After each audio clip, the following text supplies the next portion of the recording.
ஆதம்பட்டி ரங்கராஜ் விருச்சிகவாசி அப்படி ஏகப்பட்ட விருச்சிகவாசி இருக்காங்க. இவங்க எல்லாம் கொஞ்சம் ஆட்டம்தான். எல்லாம் நினைக்கிறவங்க சிவப்பு கலர் மச்சம் அவங்களுக்கு தான் இருக்கும், அப்படியெல்லாம் இல்லை. அவங்ககிட்ட கருப்பு கலர் மச்சம் இருந்து சிகப்பு பெருசாக ஒன்றும். யோகா மெடிடேஷன் யார் சொல்லி கொடுத்தாலும் அவன் வந்து சம்பாதிக்கிறாங்க. அமெரிக்காவில் ஒன்றும் தெரியும். பொள்ளாச்சியில் ஷூட்டிங் இருந்ததுனால அங்கே இப்படி சித்த இருக்க இளையராஜாவே போயிருக்காங்கன்னா அப்போ எல்லாம் போய் தானே ஆகும். மறைமுகமான பகுதியில் மச்சம் இருந்தால் அவன் வந்து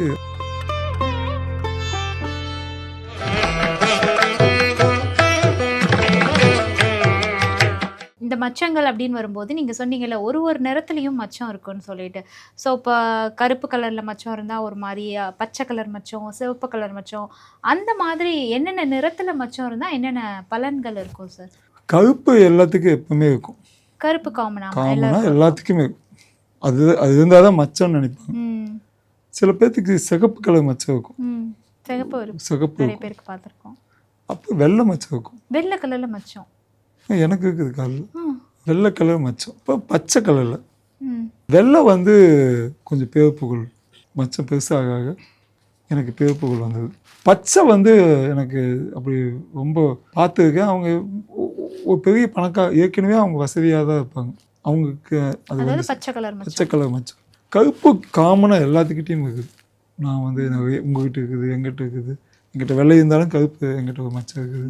சிகப்பு வந்து பார்த்தீங்கன்னா இப்போ பெக்குலான உடம்பு பெக்குலாக இருக்கிறனால அது சிகப்பாக அது மாறுதுன்னு நான் நினைக்கிறேன். சிகப்பு அந்த ரெட் கலரில் வெள்ளைக்கானுக்கெல்லாம் இருக்குது, பார்த்துருக்கேன். ஆனால் வெள்ளைக்கானுக்கு ஒரு சிலருக்கு உடம்புவாக அந்த சிகப்பு பொல்லியாக இருக்கும். அதெல்லாம் கணக்கில் மச்சம் அந்த 50 கூட்டத்துக்குள்ளேயும் ஒரு சின்ன மச்சம் இருக்கும். வெள்ளைக்கானுக்கு கருப்பு கலர் மச்சம் இருந்தது. எல்லாம் நினைக்கிறவங்க சிவப்பு கலர் மச்சம் அவங்களுக்கு தான் இருக்கும், அப்படியெல்லாம் இல்லை. அவங்ககிட்ட கருப்பு கலர் மச்சமெல்லாம் இருந்தது. சிகப்பு பெருசாக ஒன்றும் மதிப்பில்லை. சிகப்பு வந்து பெருசாக தோணலை. பச்சைக்கும் கருப்புக்கும் நிறையா இருக்குது. பச்சை கலர் என்ன மாதிரியான ஸ்பெஷாலிட்டி? அவன் பார்க்கும்போதே வசதியாக இப்போ வந்து வேறு தான் கிடைக்கும். பச்சை கலரில் மச்சம் வந்து அவங்களே ரொம்ப ஷாக்கிங் ஆவாங்க. அது மாதிரி மீன் மாதிரி இருக்கும்போது வரும். அப்போ பாம்பு மாதிரியே வரும். பாம்பு மாதிரியே வளைஞ்சு இருக்கும். அதெல்லாமே இந்த இதில் பார்த்தீங்கன்னா நிறைய பேர் கீழே எனக்கு இருக்குது, எனக்கு இப்படி இருந்ததுன்னு சொல்லுவாங்க. இப்போ படிக்கக்கூடிய ஆளாக மாறுவாங்க, பெரிய படிப்பாளியாக இருப்பாங்க, பதவிகள் அடையக்கூடிய ஆளாக இருப்பாங்க. சிகப்புக்கு அப்படி இல்லை. எனக்கு தெரிஞ்ச அவங்களாம் ஆன்மீகத்தில் இருப்பாங்க, கடவுள் மேலே ரொம்ப இதுவாக இருப்பாங்க. அப்போ பெரிய வசதி அடைய மாட்டாங்க. பொதுவாக கடவுள் மேலே பயங்கர ஆன்மீகமாக கடவுளை நேராக போய் சந்திக்கணும்னு நினைக்கக்கூடியவங்க, கடவுளே வந்து நம்ம அவதாரமே நம்மளுது தான் அப்படின்னு நினைக்கக்கூடியவங்க எல்லாருமே வசதியாக இருக்க மாட்டாங்க. அவன் பரதேசியாக தான் இருப்பான். நீங்கள் எந்த போய் சித்த சமாதியும் பாருங்கள், அந்த சித்தருக்கு 500 கோடி இருக்குது, இல்லை 1000 கோடி இருக்குது. எவனோ ஒருத்தன் இடம் கொடுத்து வைப்பான், யாரோ ஒருத்தன் வந்து உட்காந்துட்டு இருப்பான். அவன் தான் உண்மையான சித்தர். நீங்கள் நித்தியானந்த இதெல்லாம் கணக்கு வச்சுக்காதீங்க. அவங்கெல்லாம் வந்து யோகா மெடிடேஷன் சொல்லி கொடுத்து சம்பாதிச்சவங்க. இவங்கெல்லாம் யோகா மெடிடேஷன்லாம் சொல்லி கொடுக்கல. யோகா மெடிடேஷன் யார் சொல்லி கொடுத்தாலும் அவன் வந்து சம்பாதிக்கிறாங்க. வெறும் இப்போ தாத்தா கோயிலெல்லாம் இருக்குது பாருங்க, அவங்களாம் பெரிய சொத்தெல்லாம் கிடையாது. தாத்தா கோயில் கேள்விப்பட்டிருக்கீங்களா? ஃபேமஸுங்க. நீங்கள் யூடியூப் பாருங்கள், அவங்க ஜேஜேன்னு கூட்டமாக இருக்குது. நிறைய பேர்த்துக்கெல்லாம் நிறைய நடந்தது. சாதாரண ஒரு ஜலசமாதி அடைஞ்சவர். இவங்கெல்லாம் பார்த்தீங்கன்னா பெரிய சொத்தெல்லாம் அவங்க யாருமே வச்சு கிடையாது. யாரோ பொறிவாளத்தில் இளையராஜா சாமியாக இருக்கும், கோடி சாமிகள்னு சொல்லிட்டு அவர் வந்து சாப்பாடு போடுவார். இளையராஜா வந்து மாதத்துக்கு ஒரு தடவை பௌர்ணமி அப்போ வந்து 1 மூட்டை அரிசி இது பண்ணி அந்த தாத்தா சித்தர் அவர்களுக்கு பண்ணி கொடுத்துக்கிட்டு இருந்தார். இப்போ வரைக்கும் இருக்கு. சமாதி கட்டியிருக்க அந்த ஜமீனே அவங்களுக்கு ஒரு இடம் கொடுத்துருச்சு. கோடி சாமிகள் புறவைவாளையம் புறவைவாளையம் சினிமாக்காரங்க அத்தனை பேரும் அங்கே வராமல் வந்து பார்த்துட்டு தான் போவாங்க. பொள்ளாச்சியில் இருக்க அத்தனை பேர்த்துக்கு தெரியும். ஏன் புறவைவாளையம் ஜமீன் சொன்னாவே அமெரிக்காவில் இருக்கணும்னு தெரியும். அது ஏன் சினிமாக்காரங்க எல்லாரும் பொள்ளாச்சியில் ஷூட்டிங் இருந்ததுனால அங்கே சித்த இருக்க இளையராஜாவே போயிருக்காங்கன்னா அப்போ எல்லாம் போய் தானே ஆவாங்க. அந்த ஊருக்காக போனதில்லை. நான் அந்த ஊர்லேருந்து 5 கிலோமீட்டருக்கு நம்ம வீடு. நான் போவேன். ஏன்னா எம்பேவும் பொன்முடி அவம்பேவும் பொன்முடி. அப்போ நம்ம பேரை சித்த கழிஞ்சிட்டு நம்ம போய் பார்த்தது உண்டு. இப்போ அவ பேரை தான் நான் ஜோசியமே பார்த்துட்டு பார்க்குறீங்க. அதனால் கோடிசாமிகள் வந்து அவ்வளோ பெரிய பவர்ஃபுல். இளையராஜாவே அடிக்கடி கும்பிடக்கூடிய இது. அதனால் எதுக்கு சொல்ல வரேன்னா அவங்களுக்கு யாருக்கும் என்ன ஒன்று அவருக்கும் சிவப்பு மச்சம் இருக்குது. அவர் ஃபோட்டோலெல்லாம் பார்த்து சிவப்பு மச்சம் இருக்குது. ஒன்று மாதிரி இருந்தால் ஞானி ஆவாங்க. அவ்வளோதான், நானி ஆக முடியும். நானி ஆகி இப்போ இது பிரதேசம் கிளம்பிடுவாங்க. ஓகே, அதாவது கடவுளை நோக்கி பயணம் பண்ணுவாங்க. அதே மாதிரி இந்த பச்சை கலர் மச்சம் சொல்லிட்டோம், சிகப்பு கலர் மச்சம் சொல்லிட்டோம். இது இல்லாமல் இன்னும் வேறு என்னென்ன நிறத்துலலாம் மச்சம் இருக்கலாம், இருந்தால் அதிர்ஷ்டம்? அப்படி இல்லை, இவ்வளோதான் மொத்தமே இவ்வளோதான். பொல்லி மச்சம், மாய மச்சம், இதே 5 வகை வந்துடுச்சு. வரலாம் இன்னும் கலர் நான் அது வைக்க அவ்வளோதான் பார்த்தது உண்டு. நான் டெய்லி மச்சம் பார்க்கறாள். மறைமுகமான பகுதியில் மச்சம் இருந்தால் அவன் வந்து ஆணாக இருந்தாலும் பெண்ணாக இருந்தாலும், ஆணாக்கானா 2-3 கல்யாணம் பண்ணுவான், 2-3 காதல் பண்ணுவான். பெண்ணாக இருந்தாலும் அந்த சிக்கல் இருக்குது. எனக்கு 2 கல்யாணம் ஆச்சு, 3 கல்யாணம் ஆச்சு, லவ் பண்ணேன். இப்போது சமயத்தில் பெண்களே வந்து 5 எனக்கு தெரிஞ்சு ஆந்திராவில் பொண்ணு 12 பேர்த்து கல்யாணம் பண்ணி ஏமாத்தினேன் எனக்கு. அதுக்கப்புறம் நெட்டில் எல்லாம் பெண்கள் வந்து ஆண்களை தேடி பிடிச்சி 7 கல்யாணம் இவங்களுக்கெல்லாம் பார்த்தீங்கன்னா மச்சம் வந்து மறைமுகமான பகுதியில் இருந்தால் கண்டிப்பாக 1க்கு மேற்பட்ட ஆட்களை அவங்க காதலிச்சோ இல்லை உண்மையாகவே சொந்தப்பு சூழ்நிலை கல்யாணமாகி அவங்க இறந்து போயோ இல்லை டைவர்ஸ் ஆகி இன்னொரு கல்யாணம் பண்ண வேண்டிய சூழல் ஏற்பட்டு, இது நியாயமானது. சிலர் அநியாயத்துக்கு கிளம்பிடுவாங்க. இதெல்லாமே அந்த மாதிரி மச்சம். இப்படி இவ்வளோதான் மொத்தம் வகையே. இவங்கெல்லாம் விருச்சிக ராசிக்காரங்களா இருப்பாங்க. ஆல்மோஸ்ட் அந்த இடத்துல மச்சம் விருச்சிக ராசி இல்லை விருச்சிக லக்னம். அதனால தான் விருச்சிக ராசிக்காரங்கள்லாம் இந்த ஆட்டம் பலமாக போடுறானுங்க. எடுத்துக்காட்டுக்கு விருச்சிக ராசியில் வந்து சத்யராஜ் விருச்சிக ராசி, கேட்ட நட்சத்திரம். விவேக் வந்து விருச்சிக ராசி, கேட்ட நட்சத்திரம். ஆமாம். அதுக்கப்புறம் மாதம்பட்டி ரங்கராஜ் விருச்சிக ராசி. அப்படி ஏகப்பட்ட விருச்சிக ராசி இருக்காங்க. இவங்க எல்லாம் கொஞ்சம் ஆட்டம்தான். மறைமுகமான ஆட்டமா இல்லை நேர்முகமான ஆட்டமா? சத்யராஜ் வாழ்க்கையில் இவ்வளோ நேர்மையாக பேச எல்லாம் எல்லாம் பண்ணாலும் மணிவண்ணனும் சத்யராஜும் செய்யாத லூட்டி இல்லைன்னு பொள்ளாச்சியில் பேசிக்கிட்டாங்க. பொள்ளாச்சியில் ஒரு சாதாரண ஜூனியர் ஆர்டிஸ்ட் பேசிக்குவாங்க, அங்கே இருக்க லோக்கல் மேனேஜர் பேசிக்கிட்டாங்க, சினிமாவில் நடித்தவங்க பேசிக்கிட்டாங்க. என் காதாலையும் கண்ணாலையும் கேட்டது உண்டு. ஓகே, இது அங்கே இருக்க வட்டாரத்தில் ஒரு பேச்சாக பேசிக்கிட்டாங்க. இப்போ இந்த மாதிரி நீங்கள் சொல்லும்போது சில பேருக்கு வந்து அந்த வெத்தலை ஷேப்பில் அந்த இது, அதாவது வெத்தலை இருக்குல்ல, வெத்தலை ஹார்ட் ஷேப்லலாம் மச்சம் இருக்குன்னுவாங்களே, அதெல்லாம் என்ன மாதிரியான பலன்கள் கொடுக்கும் சார்? அதுக்கு பேர் தான் படர் மச்சம். படர் மச்சம் படர்ந்து இருக்கும் ஒரு இலை அளவுக்கு. அதான் நான் எடுத்துன்னு சொன்னேன், தாமரை இலை அளவுக்கு முதுகலையும் கீழையும் 2 கலந்து இருக்கும். சில பெருசாகவே கீழே வரைக்கும் வந்துருக்கும். அவங்கெல்லாம் பார்த்தீங்கன்னா ஒரு நீண்ட கால ஒரு பயணமாகவோ தொழிலில் ஒரு பெரிய எங்கள் தாத்தா செஞ்சாருங்க, எங்கள் அப்பா செஞ்சாருங்க, நானும் இப்போ பண்ணிகிட்ருக்கேன், நான் உண்டு என் வேலை உண்டு அப்படி இல்லை, இவங்களே ஒரு தொழில் பண்ணாங்கன்னா அவங்களோட பையன், அவங்களுக்கு ஒரு பையனோட பையன், இப்படி தொழிலில் அவங்க ஃபேமஸ் ஆகக்கூடிய தொழில் கெட்டியாக இருக்கும். ஒரு ரொம்ப காலமாக ஒரு ஆறு போல் ஒருத்தனுக்கு மச்சம் ஆறு மாய் போகுது அப்படின்னா அவன் வாழ்க்கையும் ஒரு விஷயத்திற்காக நீ வந்து நீண்ட தூர பயணம் ஆகக்கூடிய ஆளாக இருப்பாங்க. ஆயில் ரொம்ப கெட்டியாக இருக்கும். அதே சமயத்தில் ஒரு ஆக்சிடெண்ட் ஆனாலும் கூட திருப்பி மீண்டும் அவங்க பொழைச்சி வந்துடுவாங்க, இல்லை அடிபட்டு வந்தால் பொழைச்சி வந்துடுவாங்க. அதே சமயத்தில் எங்கேயாவது பெரிய ஆபத்தில் ஏற்பட்டாலும் திருப்பி பொழைச்சி வந்துடுவாங்க. படகு மச்சம் இருக்கவங்க அந்த வகையில் அவங்களுக்கு அந்த மச்சம் எப்படியாவது காப்பாற்றிடும். ஓகே, மச்சம் மட்டும் இல்லை, அந்த ராசியை காப்பாற்றும். ஓ, ராசியை அந்த இடத்துல இருந்தால் துலாம். ஓகே, துலா ராசிக்காரங்களுக்கு இதெல்லாம் இருக்கும். அதே மாதிரி கை விரல்கள், கால் விரல்கள், விரல்கள் எல்லாம் மச்சம் இருந்தால் அது ஏதாவது அதிர்ஷ்டமா சார்? இப்போ ஆள்காட்டியில் இருக்குது ஒருத்தனுக்கு மச்சம் வைங்களா, இந்த விரலில் இருக்குது, அவன் கண்டிப்பாக ஆளை காட்டுதான், அவனோட வேலையே அதான் ஆள்காட்டியில் இருக்கும். அப்போ நம்ம 5 விரல் 5 இதுக்கு சமம். ஒன்று சந்திரன், ஒன்று சனி, இப்போ வந்து இந்த வேலையெல்லாம் நடு வேலையிலலாம் இருக்குது வைங்களேன், அவன் வந்து கஷ்டத்தில் தான் இருப்பான். இல்லைன்னா எங்கேயாவது போய் மாட்டிக்குவான்,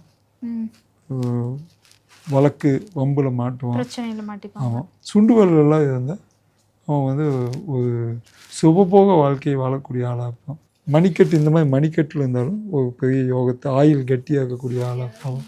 அப்போ உள்ளங்கையில் மட்டும் இருக்கும், உள்ளங்கையில் மட்டும் இருக்கும். அவங்களுக்கெல்லாம் வந்து தாக ரெண்டுன்னு சொல்லியிருக்கான். 2 கல்யாணம் நடக்கிறதுக்கு வாய்ப்புகள் நிறைய. 2 கல் தாரம் 2. ஆமாம், இங்கே உள்ளங்கையிலே இங்கேயோ இருந்தால் 2 தாகம் இருக்கும், இல்லை 2 லவ்வர்ஸ் இருக்கும்.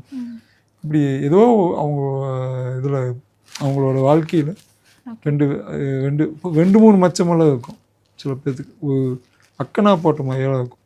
அப்படின்னா 3 ஒய்ஃப்னு அர்த்தமா? 3 ஒய்ஃப் இல்லை, இப்படி அக்கனா போட்ட மாதிரி இருக்கும். ஓகே. அவங்க வாழ்க்கையிலலாம் பார்த்தீங்கன்னா ரொம்ப ரொம்ப ஸ்ட்ரெயிட் ஃபார்வேர்டாகவும் ரொம்ப இந்த இப்போ இன்றைக்கி 10,000 ரூபா வருதுன்னு வைங்களேன் இந்த மாதம், அந்த 10,000 ரூபாய்க்குள்ளே தான் வாழணும்னு நினைக்கக்கூடிய வாழாக தான் இருப்போம். எக்கு போட்ட மாதிரி எக்கு போட்ட சிம்பிள் மாதிரி இந்த மாதிரி நம்மளோட பொதுவாகவே மனிதனோட இதில் பார்த்தீங்கன்னா நம்ம உடம்புல ஏதோ இடத்துல ஒரு பச்சையாவது குத்தி இருக்கும் நியாயமாக. இப்போ நானாலும் அதான் குத்தி இருக்கேன். உடம்புல எதிர்ப்பு சக்தி அதிகமாகும். அதே சமயத்தில் நம்மளோட ஆதி காலத்துலலாம் பார்த்தீங்கன்னா ரொம்ப ஆதி காலத்தில் பச்சை குத்தி பார்த்துருக்கோம். ஆமாம், நாம் இப்போ பண்ணுறவே இல்லை. உடம்புல பச்சை குத்தணும் நியாயமாக. அது நியாயமான ஒரு இதில் அதுக்காக போய் தப்பான ஆளுகிட்ட எல்லாரும் போட்டுக்கிறாங்க சார், போடுறாங்க. அதில் வந்து மிஷினில் கொஞ்சம் சிக்கலெல்லாம் இருக்குது. ஆதி காலத்தில் எப்படி பண்ணோம் அது மாதிரி சாதாரண ஒரு குத்திக்கிட்டால் நல்லது.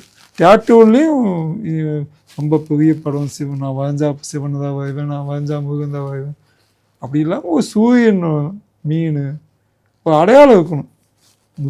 முதுகுலையோ கையிலையோ தொடையிலையோ நம்மளோட புஜம் இதுலேயோ ஏதாவது ஒரு அடையாளம் இருக்கணும். இருந்தால் அது நல்லது. அது எதனால கண்டிப்பாக வந்து அந்த மாதிரி வச்சுக்கணும்னு இருக்கா, இல்லை அது நம்ம இஷ்டம் தானே?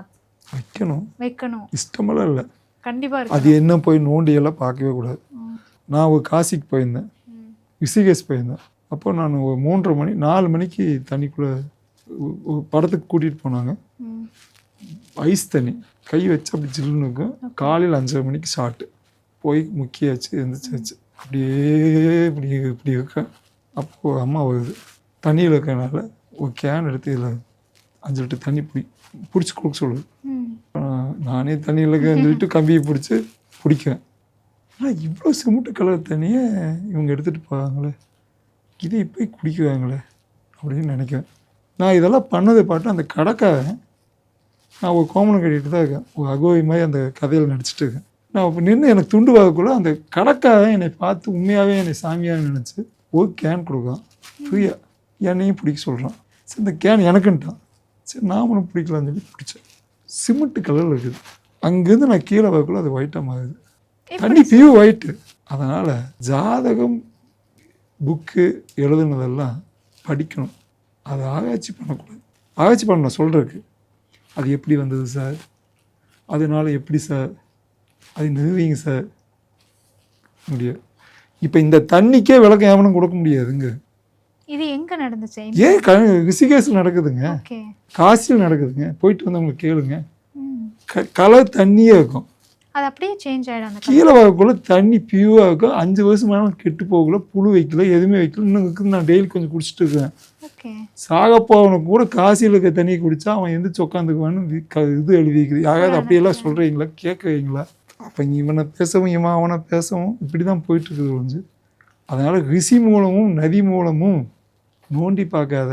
ஒரு ரிஷியும் போய் நீ உங்கள் அப்பா யாரு உங்கள் அம்மா யாரு கேட்காத. நதியை போய் இவ்வளோ அழுக்காகுது இதெல்லாம் தண்ணியான்னு சொல்லாத அப்படின்னு எழுதியே வச்சுருக்கான். அதனால் இந்த அவன் என்ன எழுதியிருக்கானோ உனக்கு அடையாளம் உடம்புல பச்சை இது வரணும் இருக்கணும். ராசிப்படி ராசியில் மனித இனத்துக்கே ஒரு பச்சையை போகணும். அதனால தான் டேட்டூ ஃபேமஸ் ஆச்சு. ஆனால் நாம் யாருமே யூஸ் பண்ணுறது இல்லை. பண்ணால் ஆயில் கட்டி உடம்புல எதிர்ப்பு சக்தி வரும். அதனால தான் அந்த ஆதி காலத்தில் என்ன பண்ணாங்க, தாத்தா பாட்டியெல்லாம் பச்சை குத்திருப்பாங்க நிறையா, 90 வயசு வரைக்கும் வாழ்ந்தாங்க. அதனால் நீங்கள் பச்சை குத்துனா உடம்புக்கு நல்லது. ஓகே. மச்சம் நிறையா இருந்தாலும் உடம்புக்கு நல்லது, மச்சம் நிறைய இருந்தா உடம்புக்கு நல்லதா சார்? நல்ல விஷயம். ஆமா, சில பேர்லாம் சொல்லுவாங்க எனக்கு உடம்பு ஃபுல்லா மச்சம் தான் இருக்கு அப்படின்வாங்க. அப்படி ஆளையும் நான் பார்த்துருக்கேன்.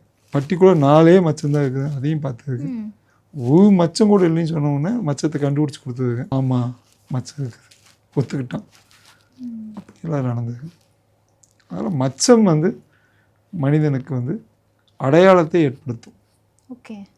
அப்போ நம்மளோட அடையாளம் நாமளே ஒரு பச்சை குத்துவது மிகப்பெரிய அடையாளம். நான் குத்தி இருக்கேன் சொன்னவன் நானே வந்து ஒரு 3 இது அக்கு குத்தி இருக்கேன். இது வந்து கண்டிப்பாக அடையாளம். ஆமாம், உடம்புல ஒரு அடையாளம். ஓகே. அது வந்து ஒரு சின்ன 3 புள்ளியாக கூட இருக்கலாம், இல்லை மிகப்பெரிய கோலமாக கூட இருக்கலாம். சில பேர்லாம் சிவனோட படத்தையே ஃபுல்லாக வாங்கி. அதெல்லாம் நல்லதா சார்? இப்போ நிறைய பேர் வந்து எப்படின்னா சாமி படங்கள்ல உடம்பு ஃபுல்லாக பச்சை குத்திக்கிறாங்க. அது நிஜமே நல்லதா? அந்த மாதிரி நல்லது தான். அவங்க வந்து எந்த விதமான கெடுதல் பண்ணக்கூடாது. குத்த பெரிய விஷயமே இல்லை. அவன் அடுத்தவனுக்கு துரோகம் பண்ணக்கூடாது, அடுத்தவன் சொத்து பிடுங்கக்கூடாது. ஏன்னா உங்ககிட்ட கடன் வாங்கிட்டு திருப்பி கொடுக்காம ஒருவேளை அதை மீறி அந்த மாதிரி இப்போ ஸ்மோக் பண்ணுறாங்க, ஆல்கஹால்லாம் சாப்பிட்றாங்க, அந்த மாதிரினா வினை வரும், அதுக்கேற்ற தண்டனை கிடைக்கும். ஓகே. எல்லாத்துக்குமே கடவுள் இல்லைன்னு சொன்னவனுக்கும் அதே தான், கடவுள் இருக்குதுன்னு சொன்னவனுக்கும் அதுதான். தண்டனை கொடுத்தே தீரும். கொடுக்காமலாம் யாருமெல்லாம் இருக்காது. உங்களோட சோலுக்கு அவ்வளோ பெரிய சோலை பற்றி யாருமே பேச மாட்டேங்க. ஒரு ஆன்மா, உங்களோட ஆன்மாவுக்கு ஒரு பவர் உண்டு, ஒரு கண்ணீர் உண்டு. அதுக்கு ஓகே. அது நினைக்க முடியல. நீங்கள் படுக்கும்போது ஒரு சிந்தனையோடு படுக்கிறீங்கல்ல. நிறைய பேர்த்துக்கு நீங்கள் லீடு கொடுங்க. நேற்று கூட நான் விஜய் சேதுபதியோட நிறைய நேரம் பேசினேன் கனவுல. சில டைம் ரஜினி வந்தார், சில டைம் எங்கள் அப்பா வருவார். நேற்றுலாம் விஜய் சேதுகிட்ட ரொம்ப நேரம் பேசுவேன், ரொம்ப நேரம் நிறைய விஷயம் பேசுவார். அப்போ சில டைம் விஜய் கூட கனவுல. உங்களோட ஆத்மா அங்கே போய் பார்க்குது. இது போய் அது ஒரு சோல் உலகம். நீங்கள் போய் நான் அதுக்காக விஜய் சேதுபதி நினச்சிட்டு நான் படுக்க கிடையாது. விஜய் சேதுபதி கனவுலையும் ஒருத்தர் வருவார், ஏன் விஜயோட கனவுலையும் ஒருத்தர் வருவார். அவரோட ஆத்மா போகும், சந்திக்கும், போய் சந்திக்கும். அதெல்லாம் அவங்களெல்லாம் கூப்பிட்டு வச்சு நீங்கள் இன்டர்வியூ எடுக்கணும். அந்த ஆன்மாவை பற்றி ஆராய்ச்சி பண்ணுறவங்க கூப்பிட்டு பேசுனீங்கன்னா இன்னும் பயங்கரமான விஷயமெல்லாம் இருக்கும். அவங்கெல்லாம் ஒழிஞ்சிட்ருக்காங்க. ஜோசிகா மட்டும்தான் இங்கே சோசியல் மீடியாவில் முன்னாடி வந்து நிற்கிறாங்க. ஆனால் இதெல்லாம் வந்து ஆன்மா பற்றி பேசுறவங்க, ஆன்மாவை பற்றி ஆராய்ச்சி பண்ணுறவங்க, இதெல்லாம் வந்து திங்கிங். இப்போ வந்து மலையாள படத்தில், இங்கிலீஷ் படத்துல எல்லாம் இப்போ நீங்கள் ஒரு குற்றவாளி இல்லைன்னு நீங்கள் சொல்லிகிட்டே இருந்தாலும் கூட உங்களுக்கு ஒரு இன்ஜெக்ஷன் போட்டு படுக்க வச்சு உங்கள்கிட்டருந்து 7 வயசில் என்ன நடந்தது, 10 வயசில் என்ன நடந்தது, அவங்களெல்லாம் கூப்பிட்டு வச்சு பேசுனீங்கன்னா தெரியும். அப்போ அந்த சோல் இருக்குது. ஆமாம், அதாவது நம்ம மறந்தாலும் அந்த சோலுக்கு எல்லாம் ஞாபகம் இருக்கும், பேசும். அந்த சோல் கண்டிப்பாக அது மாதிரி தான் உடம்புக்கு மச்சமும் நம்மளுக்கு சோலுக்கும் ஒரே பந்தம் இருக்குது. அதனால் அதை போய் ஆராய்ச்சி பண்ண தேவையில்லை. ஒரு சின்னதாக ஒரு அடையாளம் படுத்தலாம். அதுக்காக தெரிய மாதிரியெல்லாம் ரொம்ப போடக்கூடாது. மயில் வரைஞ்சி அப்புறம் வந்து பூனை வரைஞ்சி இதெல்லாம் இல்லாமல் ஏதோ ஒரு அடையாளம் முதுகுலையோ கையிலையோ வச்சுக்கிட்டா நல்லது. ஓகே. இப்போ நீங்கள் அந்த கனவை பற்றி சொன்னீங்க இல்லையா சார்? இப்போ கனவுன்னொன்னே நிறைய பேருக்கு இறந்தவங்க அடிக்கடி, அதாவது இப்போ ஒரு அம்மா இறந்துட்டாங்க, அப்பா இறந்துட்டாங்கன்னா கனவுல பேசுகிற மாதிரி இருக்கும். அப்போ நிஜமாகவே அவங்க ஆன்மா வந்து கனவுல நம்ம ஆன்மா கூட பேசுகிறாங்க அப்படின்னு அர்த்தமா? எனக்கு அது நல்ல அனுபவம் உண்டு. ஒரு பெரிய பிரச்சனையில் எங்கள் அப்பா இருக்கும்போது ஒரு பிரச்சனையில் இருக்கு. அப்போ எனக்கு ஒரு 20 வயசு. அப்பா உயிரோடு இருக்கும்போதே நான் சில கேள்வியெல்லாம் கேட்க, நீ போயிட்டீனாப்பா நான் எப்படி வாழ்கிறது, நான் இந்த உலகம் என்னை சும்மா விடாது, இந்த சொத்தெல்லாம் பிடுங்கிடுவாங்க, என்னை ஒன்றுமில்லாமல் ஆக்கிடுவாங்க, அவ்வளோ பயம் வருது. எங்கள் அப்பாட்டியே கேட்க உயிரோடு இருக்கும்போது. அப்போ சொல்கிறாரு, இல்லை உனக்கு ஜோசியமெல்லாம் நான் கற்றுக் கொடுத்துருக்கேன், நீ வந்து வேறுப்புகள் வாங்குவேன், உன்னை சுற்றி எப்போ பார்த்தாலும் 4 பேர் வைப்பாங்க. எங்கள் அப்பாவும் ஜோசியனால சொல்கிறாரு, சரிப்பா அப்படி இருந்தாலும் கூட நீ இறந்துட்டா நீ வருவியான்னு நினைக்க. ஒரு நாள் கேட்க உங்களுக்கு மத்தியானம் வாக்கு. நாங்கள் நிறைய இதை பற்றி பேசுவோம். அப்பா நீங்கள் எப்படி பேசுகிறீங்களோ அது மாதிரி நான் நிறைய எங்கள் அப்பாட்ட கேள்வி கேட்பேன். இது பண்ணால் எப்படி பண்ண முடியும், இது பண்ணால் இன்னும். அப்போ என்ன சொல்கிறாருன்னா, ஆத்மாவை வந்து பேசுண்டா, நான் வருவேன், உங்கள்கிட்ட இருப்பேன், உன்னோட திங்கிங்கில் ஏதாவது ஒரு சிந்தனையில் சொல்லுவேன், அதே நீ வந்து எடுத்துக்கிட்டு அது ஞாபகப்படுத்தி பண்ணணும் அப்படின்லாம் சொன்னது உண்டு. இது என்ன சொல்கிறாரு அப்படின்னு விட்டாச்சு. அப்பா இறந்துடுறாரு. கனவுல ஒரு பெரிய பிரச்சனை நடக்குது. எங்ககிட்ட ஒருத்தன் பணம் வாங்கிட்டு எங்கள் அப்பாட்ட வாங்கின பணம், ஆனால் வாங்கலையும் சத்தியம் பண்ணுறோம். வாங்கலை ஆனால் வாங்கினேன்னு சொல்கிறாரு. நாங்கள் கொடுத்துட்டோம், அப்படி கொடுக்கவே இல்லைங்க, எழுதி வாங்கலை. இப்போது எங்கள் அப்பா கனவுல பர்டிகுலர் இடத்துல போய் சத்தியம் பண்ண சொல்கிறாரு, அது இப்போ அப்படியே நாங்கள் சொல்கிறோம். நான் சொல்கிறேன், அவன் வரல, இப்போ வைக்க எழுதி கொடுத்துட்டேன், இதுக்கு என்ன சொல்வீங்க? அதெல்லாம் உண்மையாக இருக்கணும். அது இந்த இப்போ சமயத்தில் கூட அப்பா வந்தார். உண்மையான சோலாக இருந்தால் அவரோட ஆத்மா உங்களோட ஆத்மாவும் சந்திக்கும். அப்போ நீங்கள் கேட்க வேண்டியது கேட்கலாம். அதாவது உண்மையான சொல்னா நாம உண்மையாக இருக்கணும். அவங்களுக்கு நான் ஊரெல்லாம் துரோகம் பண்ணிட்டு ஊருக்கெல்லாம் கொள்ளையடிச்சிட்டு ராஜகோபமாக இருந்துட்டு எனக்கு வாடானா வராது, வர மாட்டாங்க. உண்மையான சோல் எப்படின்னா, நான் சில பேர் பார்ப்பீங்க இவ்வளோ நல்லதாக, இப்போ என்னையெல்லாம் என்ன 2-3 பேர் ஏமாற்றிருக்காங்க. நான் சிரிச்சுட்டு தான் விட்டுருக்கேன். ஓகே, நான் நினச்சிருந்தா போய் அடித்து மூஞ்சியெல்லாம் உடச்சி இல்லை ஒரு கை பார்த்து இப்படியெல்லாம் ஏமாற்றிட்டீங்களடா செய்ய முடியும். ஆனால் நான் அப்படி செய்யலை. கடவுள் பார்ப்பேன். அது சோல். இந்த சோல் வந்து நம்மளுக்கு அவனுக்கு கிடைக்காத விஷயம் நம்மளுக்கு கிடைக்கும். ஏமாற்றிட்டானுக்காக நம்ம முட்டாள் கிடையாது. அது மாதிரி உங்களோட எதையும் கூட நீங்கள் வந்து என்ன பண்ணக்கூடாது, துரோகம் பண்ணக்கூடாது. அப்படி இருந்தாலும் உங்கள் சோல் நல்ல சோல். அந்த சோலோட போய் கனெக்ட் ஆகும்போது யாராக இருந்தாலும் வந்து பேசுவாங்க. ஓகே, அப்போ தான் வந்து இந்த பிரபஞ்சம் நம்ம ஒரு ஆன்மா கூட பேசுறதுக்கு வழிவகுக்கும். கண்டிப்பாக நான் கண்டுபிடிச்சி எங்கள் அப்பா அப்படி தான் சொல்லியிருக்காரு. அதனால் நான் போய் நந்திக்கிட்டேலாம் வேண்டும் போதும் மலையை பார்த்து வேண்டும் போது நான் இந்த மாதம் சொல்லிட்டு வருவேன், அடுத்த மாதத்துக்குள்ளே எனக்கு இப்படி இதெல்லாம் நடக்கணும், இங்கே இது செய்யணும்னு நைட்டு 2:30 மணிக்கு வேண்டுவேன், கண்ண மூடி வேண்டுவேன் நினைப்பேன். அடுத்த மாதத்துக்குள்ளே அதெல்லாம் நடக்கும். அப்போ எனக்கு ஒரு நம்பிக்கை அங்கே பார்க்குது. அது மாதிரி ஒவ்வொரு இடத்துக்கும் ஒவ்வொரு ஆளுக்கும் ஒரு இடத்துல வந்து நம்பிக்கை பார்க்கும். இந்த இடத்துல நம்ம கும்பிட்டா நல்லாயிருக்கும், இந்த இடத்துல இது பண்ணால் நல்லாயிருக்கும். சில பேர் அந்த காலத்தில் டெலிபதி எப்படி போய் அங்கே போய் நின்று பேசிட்டு ஃபோன் வந்தது. நான் நினச்சேன் நீ வந்துட்டேன்னு அந்த காலத்தில் சொன்னேன். ஆமாம், இப்போ வந்து ஒரு அம்மாவுக்கு வந்து அவங்க பையனுக்கு ஏதாவது கஷ்டம் அப்படின்னா ஏதோ மனசு எனக்கு கஷ்டமாகவே இருந்துச்சு, நான் நினச்ச மாதிரி என் பையனுக்கு இது நடந்துருச்சு அப்படின்லாம் சொல்லுவாங்க. இதெல்லாம் உண்மை. இப்போ மனசே இல்லையா? பெத்த தாய்க்கு சாப்பாடு போடல, பெத்த தாய் கொண்டு போய் அங்கே விட்டுறாங்க. புருஷனுக்கே சாப்பாடு போட மாட்டாங்க. மாமியா பொண்டாட்டியும் ஒன்றா சேர்ந்துக்கிட்டு அவங்க அம்மாவும் எல்லாம் ஒன்றா சேர்ந்துக்கிட்டு நடுவாரத்தில் விட்டவங்களாம் இருக்காங்க. இவங்களோட சொத்தை அவங்க கொள்ளையடிக்கும், அவங்க சொத்தை இவங்க கொள்ளையடிக்கும், இவன் வேலையை அவன் போயிடக்கூடாது, அவனோட இது இப்படியே இருந்தால் அவன் சோல் எப்படி இருக்கும்? சோலும் கேவலமாக தான் இருக்கும். அதனால் நம்மளோட சோல் சுத்தமாக வச்சுக்கணும். அது வச்சுக்கும்போது நம்ம கனவுல வரக்கூடிய விஷயங்களும் நிறைய பேர் என்ன பண்ணுவாங்கன்னா, இப்போ நான் சமயத்தில் சொன்னங்காட்டி சொல்கிறேன், ஒருத்தனுக்கு கனவுல ஒரு நம்பர் வந்து கனவுல வந்துட்டே இருக்குது அடிக்கடி. ஒரு நம்பர் ஒரு 5 நம்பர். அந்த நம்பர் எங்கிட்ட ஜோசியம் பார்க்கும்போது கேட்காங்க, இப்படி ஒரு நம்பர் வந்துட்டே இருக்குதுங்க, இது என்ன நம்பர் இருக்கும் போது 5 நம்பர் இருந்தது. நான் சொன்னேன் மலேசியாவில் இருக்காங்க, இங்கே இந்த ஊரில் என்ன ஏதாவது நம்பரில் ஏதாவது உழவக்கூடிய இது இருக்குதா, ஏதாவது இருக்குதான்னு கேட்க, ஆமாங்க ஜாக்பாட்டுன்னு ஒன்று இருக்குது, அது ஒரு 2 வெள்ளி தான், 2 வெள்ளினா 34 ரூபா தான். நம்ம ஊர் மாதிரி லாட்ரி ஏமாத்தோളം இன்னும் 2200 கேரளா லாட்ரியெல்லாம் பார்த்தீங்கன்னா 5000ங்க இது ஒரு செட்டு. அங்கே மொத்தமே 2 வெள்ளி தான். அது போய் எடுக்க சொல்கிறேன். எடுத்தோடனே அவர் கிடச்சிருச்சு. அப்படி அந்த சோல் அருமையான சோல்.